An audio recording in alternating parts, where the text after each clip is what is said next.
Assalamualaikum warahmatullahi wabarakatuh. Saya dari kelompok original. Sebelumnya, perkenalkan nama saya Leli Fadila, serta rekan saya Megadila Ananda, Karina Kusuma, dan Laurencia Putri. Untuk kesempatan kali ini, saya akan menjelaskan tentang analisis Altman Z-score. Altman Z-score adalah metrik keuangan yang dikembangkan oleh Edward Altman pada akhir tahun 1960-an. Analisis ini digunakan untuk menilai kesehatan keuangan dan risiko kebangkrutan suatu perusahaan. Z-score didasarkan pada beberapa rasio keuangan dan memberikan indikator kemungkinan perusahaan mengalami kebangkrutan dalam 2 tahun ke depan.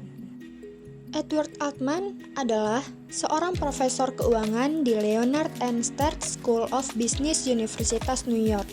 Pada tahun 1968, Altman mengembangkan model Altman Z-score sebagai alat untuk memprediksi resiko kebangkrutan perusahaan.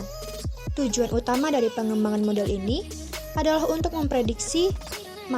memberikan metode yang objektif dalam mengidentifikasi perusahaan yang berpotensi mengalami kesulitan keuangan atau bahkan kebangkrutan. Selanjutnya, saya akan menjelaskan model Altman Z-score. Berikut ini adalah beberapa jenis Altman Z-score yang dikembangkan berdasarkan penelitian dan modifikasi setelah Edward Altman menciptakan model Altman Z-score asli. Yang pertama adalah Altman Z-score original, di mana rumus original adalah Z-score sama dengan 1,x1 ditambah 1,4x2 ditambah 3,3x3 tambah 0,6x4 ditambah 1,0x5. X1 adalah modal kerja atau working capital dibagi total aset. Modal kerja sama dengan aset lancar dikurangi dengan kewajiban lancar. Rasio ini memberitahukan bahwa seberapa baik aset yang tersedia untuk liabilitas jangka pendek. Jika perusahaan memiliki modal kerja yang relatif tinggi dibandingkan dengan total aset, perusahaan memiliki likuiditas yang relatif baik. X2 adalah laba ditahan atau retained earnings dibagi dengan total aset. Laba ditahan adalah akumulasi laba bersih yang tidak dibagikan ke pemegang saham sebagai dividen. Itu merupakan sumber modal internal. Di laporan keuangan, itu di bagian ekuitas pemegang saham. Perusahaan dapat menggunakannya untuk berbagai keperluan, termasuk untuk melunasi utang. Semakin tinggi rasio, maka semakin besar modal internal dan semakin kecil perusahaan tergantung pada hutang. Jika perusahaan memiliki sedikit laba ditahan, perusahaan harus mendapatkan modal dari sumber lain, melalui suntikan modal oleh pemegang saham atau hutang. X3 adalah laba sebelum bunga dan pajak atau earnings before interest and tax atau EBIT dibagi dengan total aset. EBIT memberitahukan laba yang diperoleh perusahaan dari keseluruhan operasinya, sebelum membayar pengeluaran rutin, pajak, dan bunga. Rasio ini menunjukkan profitabilitas, yang mana secara khusus mengukur tingkat pengembalian yang perusahaan hasilkan dari asetnya. Dengan kata lain, jika rasio tinggi, itu menunjukkan perusahaan mampu memanfaatkan asetnya untuk menghasilkan keuntungan. X4 adalah nilai pasar ekuitas atau market value of equity dibagi dengan total liabilitas. Rasio ini mengukur solvabilitas perusahaan menggunakan nilai pasar alih-alih nilai buku. Nilai pasar ekuitas sama dengan perkalian antara harga saham perusahaan dengan jumlah saham yang beredar, termasuk saham biasa dan saham preferen. Semakin tinggi rasio, semakin sedikit perusahaan mengandalkan hutang. X5 adalah pendapatan dibagi dengan total aset. Ini adalah rasio perputaran aset, yakni kemampuan perusahaan untuk menghasilkan pendapatan dari aset yang dimiliki. Altman memandang rasio ini mengukur kemampuan perusahaan dalam menghadapi kondisi persaingan. Semakin tinggi rasio, semakin baik perusahaan memanfaatkan asetnya untuk menghasilkan penjualan. Untuk mode original, peluang kebangkrutan semakin tinggi jika skor berada di bawah 1,8. Sementara perusahaan yang memiliki skor di atas 3 berpeluang kecil untuk bangkrut dan relatif aman. Sedangkan skor antara 1,81 dan 3 mewakili zona hati-hati atau gray area. Model Altman original tidak cocok untuk perusahaan kecil, non-manufaktur, atau swasta. Dalam membangun modelnya, Altman menggunakan data statistik dari perusahaan manufaktur publik. Selain itu, dia juga mengecualikan semua perusahaan dengan aset kurang dari 1 juta US dollar. Sehingga di luar kategori tersebut, model ini tidak relevan karena sampel yang tidak memadai. Kemudian, Altman mengembangkan dua model lanjutan Z-score. Dia menggunakan sampel perusahaan swasta dan perusahaan non-manufaktur, sehingga model yang diupdate tersebut lebih relevan untuk semua perusahaan. Untuk perusahaan swasta, karena informasi harga saham tidak tersedia, Altman mengganti nilai pasar ekuitas pada variabel X4 dengan nilai buku ekuitas pemegang saham. Model Altman Z-score yang kedua adalah revisi, di mana rumus dari revisi adalah Z-score sama dengan 0,717 X1 ditambah 0,847 X2 ditambah 3,107 X3 ditambah 0,420 X4 ditambah 0,998 X5. Untuk revisi, Z-score yang bagus untuk perusahaan swasta berada di atas 2,9, menunjukkan peluang bangkrut yang rendah.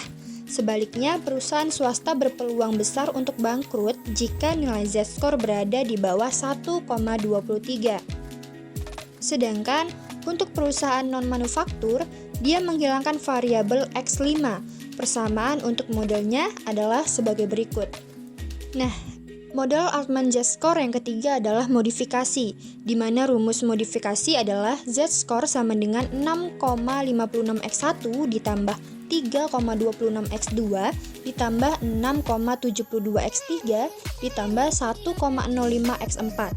Untuk modifikasi, nilai di atas 2,60 kemungkinan bangkrut sangat kecil dan nilai di bawah 1,10 berarti perusahaan berpeluang besar untuk bangkrut.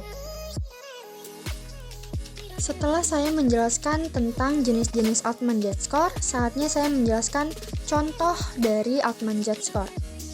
Dan saya memilih perusahaan PT Indofood Sukses Makmur Tbk untuk contohnya.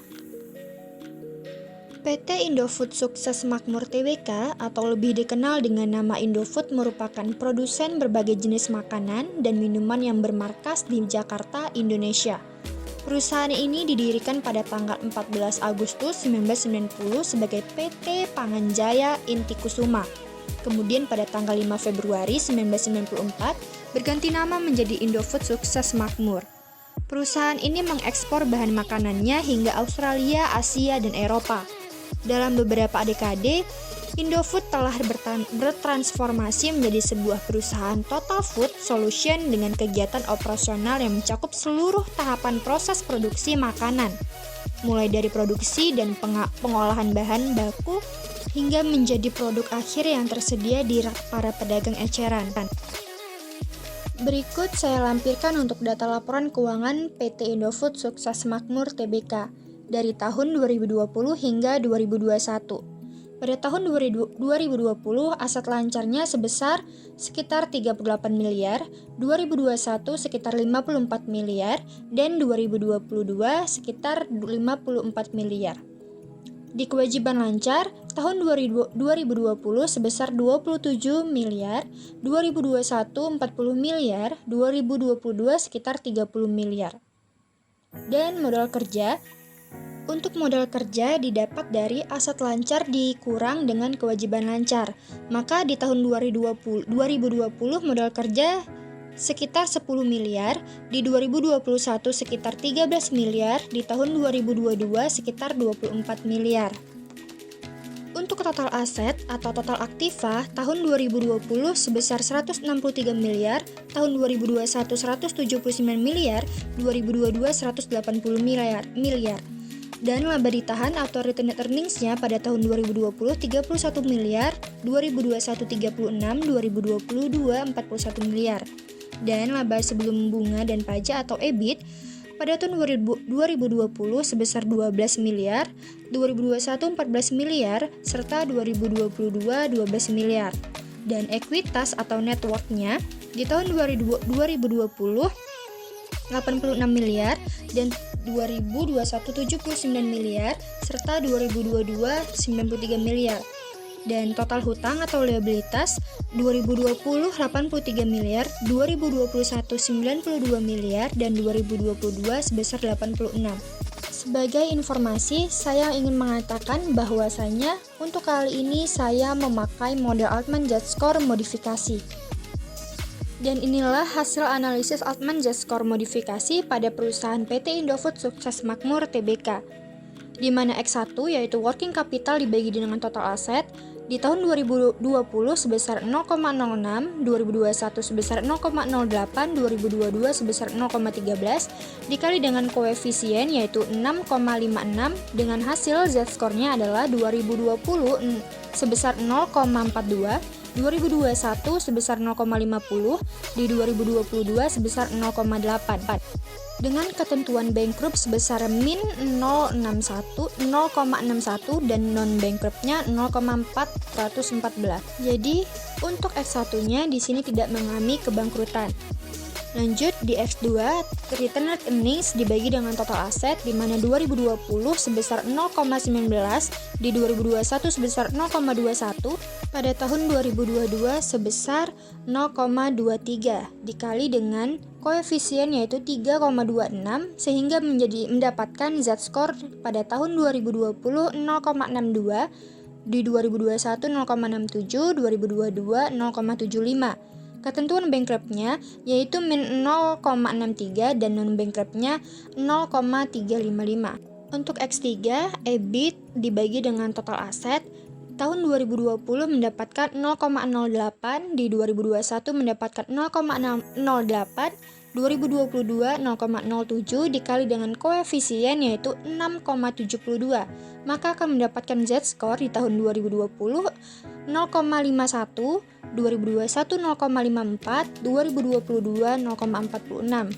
Dan ketentuan bankruptnya adalah min 0,32 dan non-bankruptnya sebesar 0,154. Untuk X4-nya yaitu net worth dibagi dengan total liabilitas di mana 2020 sebesar 0,94, di tahun 2021 0,93, 2022 sebesar 1,08 dikali dengan koefisien yaitu 1,05, maka akan mendapatkan Z-score tahun 2020 sebesar 0,99, 2021 sebesar 0,98, dan 2022 sebesar 1,13.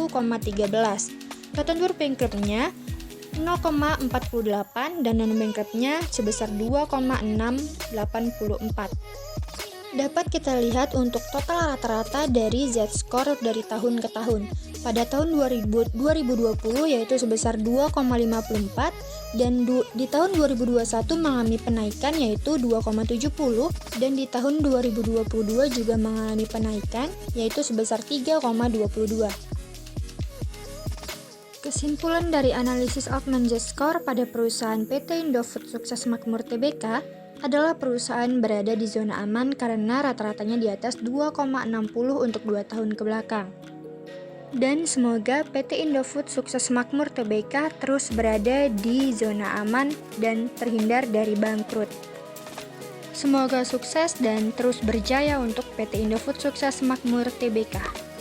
Itu saja yang dapat saya jelaskan terkait dengan Altman Z-score modifikasi. Saya ucapkan terima kasih. Wassalamualaikum warahmatullahi wabarakatuh.